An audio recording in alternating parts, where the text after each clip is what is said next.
So before the game starts, I just wanted to say I completely forgot to talk about the starting 11 for both sides.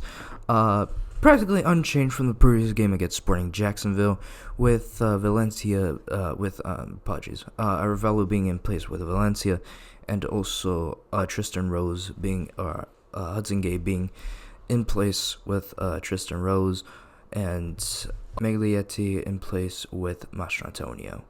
And pretty much after and also Lalo Delgado, Joshua being in place with Lalo Delgado. And that's practically how that the lineup was. So yeah. Anyways, start to the video. The police literally had to be involved at the end of the game because both sides were fighting. It really did happen. Sadly, there's no actual footage of this exact moment happening, but yeah, we'll get to that in very momentarily. Before a ball was kicked, both sides were not necessarily doing the best. Within their last 3 games, they've basically both lost 3, and Naples basically conceded 7 goals, whilst Westchester gave up 6. And Naples, I believe they scored, 1 goal within those last 3, with Westchester scoring none, including tonight's game. And if we want to talk about Naples' last 7 games, we basically were winless. It's either draws or losses. That wasn't until the USL Cup game against championship side Sporting Jacksonville, and we ended up winning in penalty kicks, thanks to probably, in my opinion, man of the match, Joshua Grant. Even before the game practically started, during warm-ups at the game, it was raining hard. But then after kickoff, it practically, or even before kickoff, it wasn't necessarily raining as much. That was until, the 16th minute, where the game had to be delayed 1 hour because of thunderstorm warnings, and, pretty much makes sense. So then after 9:05, that's when the game, started to kick off, and everything was just dark out. The game would obviously be finished late. Pretty much makes sense. But yeah, pretty much after that, that's when everything kicked off. And the 20th minute, Daniel Burko was basically trying to defend an FC Naples player, and let's just say he just straight up grabbed Julian Cisneros from the stomach and just yeeted him. Like literally just sent him to the shops.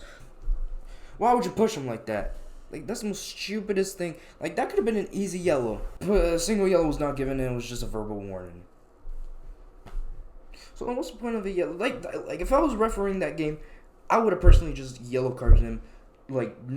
Nothing, just straight up red. You cannot be doing that. That's just straight up violent contact. Then 3 minutes later, Cisneros did get his payback by basically pushing him to the ground. And yeah, that's that. And the 25th minute later on, Westchester, this wasn't even a foul. I have no clue why it even was called a foul. Heck, even the lead officials were literally there. Then in the 26th minute, before a free kick for Westchester, both sides decided to fight it out. Mind you, no yellow cards were literally issued to anybody, even though the Westchester player literally started it, and yet, no yellow. They were just speaking it out, probably giving verbal warnings. Honestly, it's stupid. At that point, just yellow cards and people, who knows? Maybe yellow card the dude that started it. And basically throughout the game, in terms of throw-ins, some of them were a bit questionable, to say the least. Some of them, the Naples players were literally trying to defend him, whilst the player basically touches the ball, and some with the balls give it to Westchester. It makes 0 sense. Most of them probably should have been Naples throw-ins. But yeah, practically after that, after the 30 minutes, after the 30-minute mark, nothing pretty much happened until the 45th minute, where FC Naples eventually scores a goal by William Arevalo. Tremendous shot in his part. And even though the stadium was basically half empty, or not half empty, it was entirely empty, other than the premium sections here specifically. Yeah, it sounded like the entire stadium was literally full, even the supporters section. It was literally loud.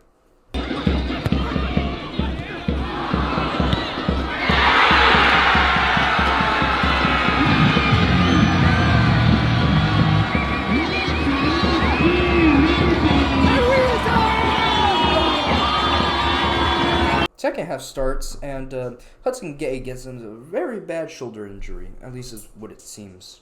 and he was then later subbed off a few minutes later, with him being replaced by Jose Osorio, and then alongside with Yoder basically being replaced by Mastro Antonio.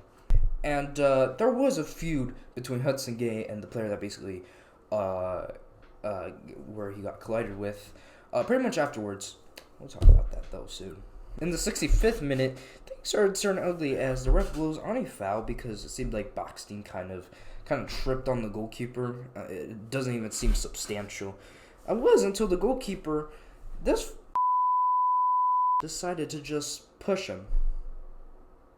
The referee was there. That would have just been an easy red card. Like, you can't even be doing that. He just straight up pushes him in front of the goalkeeper, and the only precaution that he got was a freaking yellow. It should have been a red. In my honest opinion, it should have been a red.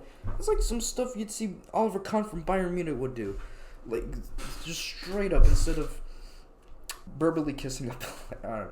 I don't know. It should have been a red. And a 3-game suspension at the very least, and an 8-point deduction for Everton. But too bad we didn't get to see more from Backstein, as he was substituted in for Ian Cerro, alongside with, I believe there was another player they got. Oh yeah, William Arroyo, goal scorer, being replaced by Macias. And yeah, that's practically where it kind of all calmed down. After that, Julian Cisneros basically proceeds to kind of elbow a player, literally with his shoulder. He was on the ground for a few minutes, touching his jaw, seeing if his jaw was fine. In the 75th minute, Osorio decided to play a cat and mouse game with the goalkeeper, and sadly, that pretty much ended up nothing really happened. No goal was even scored then. And then that was until Westchester player decided to basically run up into Ian Cerro and basically just annihilate him. And that's when, a yellow card was obviously issued to the player.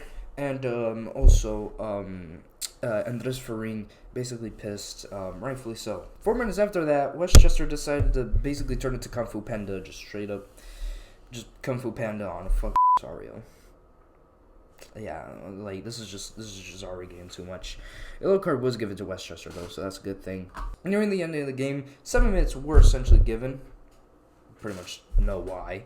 And nothing really much happened until the end of the game, where it seemed to be that Naples and Westchester were fighting in the tunnel during the fight. I mean, heck, the police literally had to intervene, at least is what it looks like on the broadcast.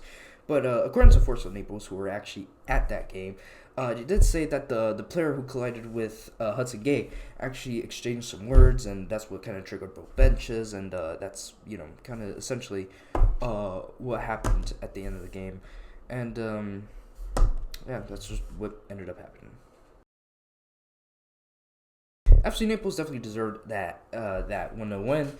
Currently, Naples are currently in 4th place in the USL League 1, with Westchester being in 13th. Next game that we're going to be playing, next Saturday, we're going to be playing up against Union Omaha at Omaha at 8 p.m. Eastern. And we'll see what goes on at the rematch of the USL playoffs quarterfinal, where we won, I believe, 4-3 in penalty kicks with a save by Joe Serrano to get them to the semifinals, which we eventually lost against Knox. But anyways, that was the entire game. It was a full-on nightmare between both sides that night. Let's see if we see less of it against Union Omaha. So with that being said, thanks for watching, and we'll see you next match day.